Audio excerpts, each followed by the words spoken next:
Well, how are we? Are we good? Awesome. Well, I have a secret to share with you. You are all here on purpose.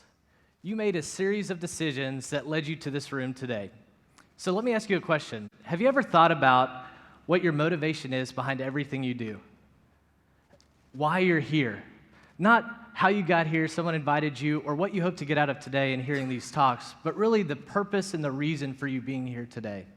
Well, this question has had such a huge impact on my life and has really become the foundation for my journey as a social entrepreneur. So today I want to look at two core motivators that really impact all of our decision making and our motivation.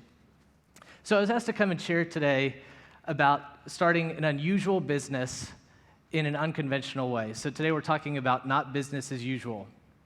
I'm the CEO and founder of Kamek. Kamek is an outdoor lifestyle brand that engages people in the adventure of changing lives. So we started Kamek with the purpose of helping to end malaria-related deaths in Africa and also to invest in sustainable initiatives around the world. We launched Kamek about a year ago on a crowdfunding platform called Kickstarter, and we had the goal of raising $15,000 over a 50-day campaign through pre-order sales. And this is what happened. We ended up raising $200,000 over 50 days. We accomplished 92% of our funding goals, and it just blew our expectations out of the water. And that led to this. We received tremendous media coverage, and people were just sharing our story, and that was incredibly exciting. And so through the Kickstarter campaign, we were able to launch our product. We were able to engage a community around the brand. We were able to develop a world-class supply chain that is both environmentally and ethically responsible. I'm a dreamer. I tend to see life for what it could be rather than what it is. I live in the distant future. I'm also an entrepreneur. I love adventure, and entrepreneurs tend to be ready to run into the wild unknown. But there's a lot of fears associated with entrepreneurship, right? Or starting anything new. We all know that businesses fail all the time. Finances can become tough as an entrepreneur. There's the fear of competition, and I've experienced all of those fears firsthand. When we first started Kamek, I had many people tell us that this idea of starting this business was overly optimistic and not scalable. At that time, I was a full-time grad student, we were living with family, and we had no money. And when we launched on Kickstarter, our competition was ruthless, and needless to say, they didn't give us a warm welcome into the outdoor industry. But nothing could have prepared us for this. What? We're pregnant. This was definitely not in the forecast for 2012 fiscal year. But when my wife and I found out that we were pregnant, we felt two emotions simultaneously. We felt fear and love. Fear of the unknown and an overwhelming amount of love for our unborn son. And so in that moment, we had a decision to make. Are we going to move forward in love, or are we going to move forward in fear? And so I believe that in everything we do, people make decisions based on one of two things, either love or fear. And so if we were to trace all of our decisions back to core motivators, I believe that we would see that we are either intrinsically motivated by love or by fear. Okay, and that thesis requires way more time than I have to give today. So what I want to do is discuss how this belief has impacted our journey of Kamek, and also how I believe that our motivation can truly change the world. And so before I dive into our story a little further, we first need to define love and fear. So in our culture, there are many definitions for these two words, and in other cultures, there's many definitions. So for the purpose of talking about two core motivators, this is how I'd like to define fear and love. So fear is being self-centered with little to no regard for others. Love is being other-centered with little to no regard for self. So if you were to look at my life 3 years ago, it was drastically different. I had my dream job, or what was then my dream job. I was working for an amazing company. I made great money and experienced success and really got a taste of the high life early on. But with every new success, I realized that there was more and more fear that came with that success. As I excelled in my career, I realized that my pursuits led to more inward desires, and I really struggled with materialism. And there was this inward battle that really made me realize that I needed to make a drastic change in my life. So I did what many Americans do at a quarter-life crisis. I went back to school. So my background was in business. I received degrees in business in undergrad, and so I decided to do something completely different. I went to go and get a graduate degree in cross-cultural communications. And during that journey of going back to grad school, I became fixated on asking why. I became like a 2-year-old asking why in everything. So I also was fixated on this concept of motivation. What drives my intent? What drives my actions? And how does my motivation impact my life and those around me? And so what I found was when I asked myself the question, what is my motivation for everything? What is my motivation for everything that I do? After an honest analysis, I found that I was generally motivated by fear. I was very self-centered and had little to no regard for others.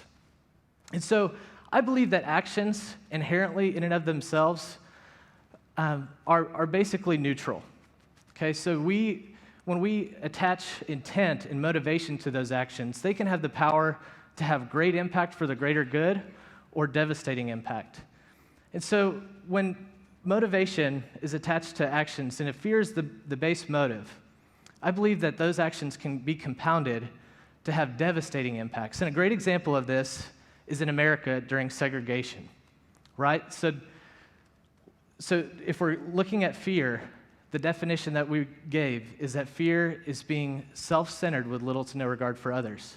So what should I be motivated by? What should we all be motivated by? Well, I believe that we should be motivated by love.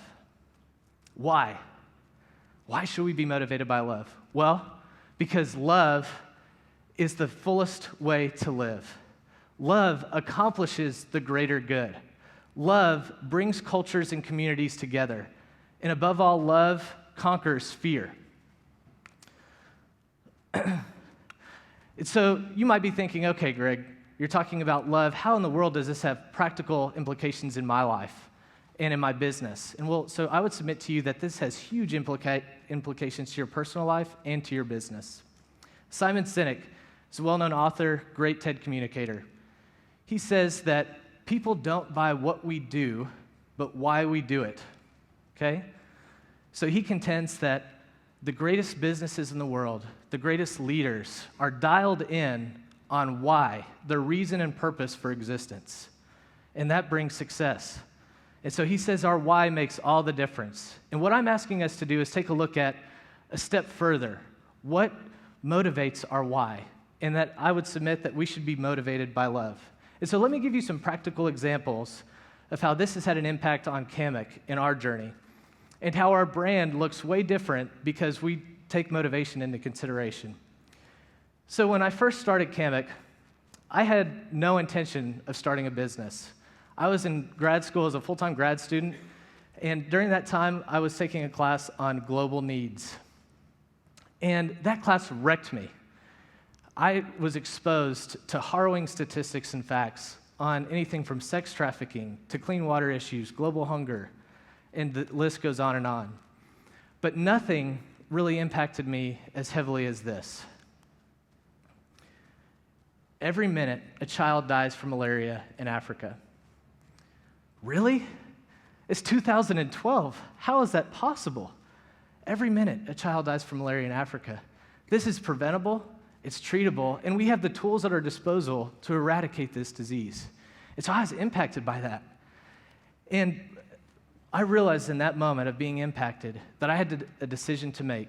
Would I respond in fear and isolate and decide, you know what, I'm going to just worry about myself in this? Or am I going to allow that having an impact on me to motivate me to love, to have action to help others, however that would look? And so during that time, my brother introduced me to hammock camping. And I love the outdoors, so I was incredibly interested in this concept.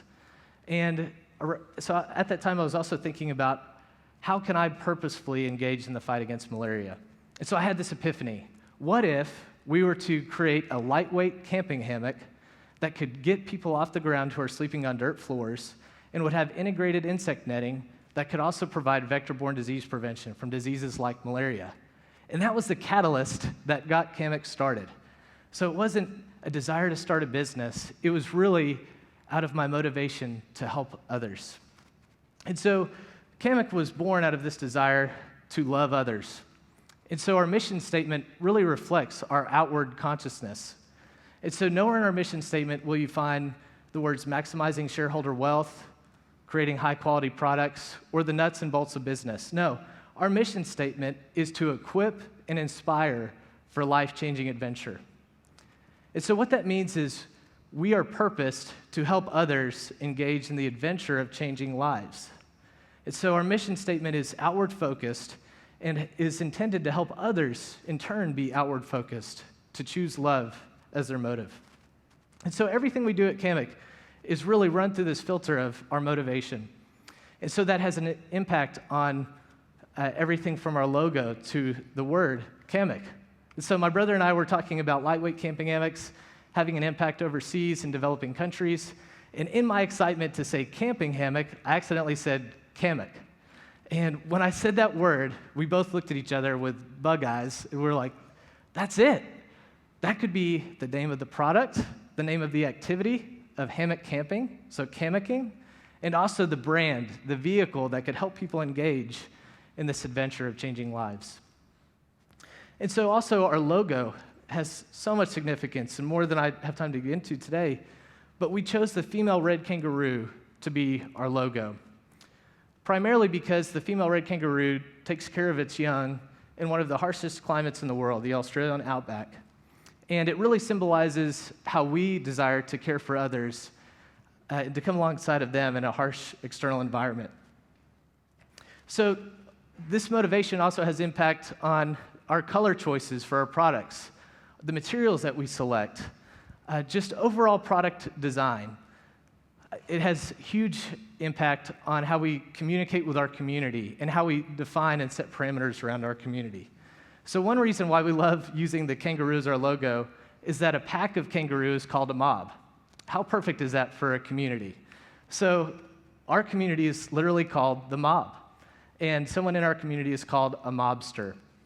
And mob is also an acronym that stands for moving others beyond, all flowing from our why we're in this.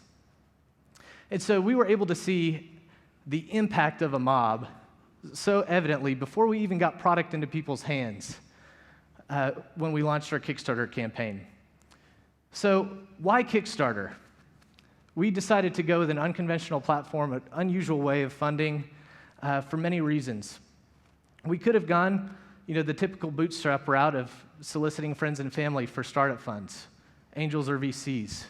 But we decided that we wanted to engage as many people as possible on the ground level to really help us in our mission in changing lives. And so we decided to launch on Kickstarter. And in a 50-day campaign, we were able to connect with close to 2,000 people in over 50 different countries all around the world. And those people are still very much engaged in our community today. And so let me tell you a secret about Kickstarter. We applied to be on the platform on 3 separate occasions, and each of those times we were rejected. And I don't have time to go into why, but we were just very motivated to be on that platform, and we didn't let no stop our decision to keep applying. In everything that we did, our motivation really drove our purpose. And so when it came to our giving, we didn't want to just be another company that was implementing a buy one, give one model for products to help people feel good about their purchases. No, our purpose was so much deeper than that. And our philosophy for philanthropy could be summed up in 3 words: to give, develop, and sustain. And we were incredibly intentional with reaching out to nonprofit organizations to help us in our mission.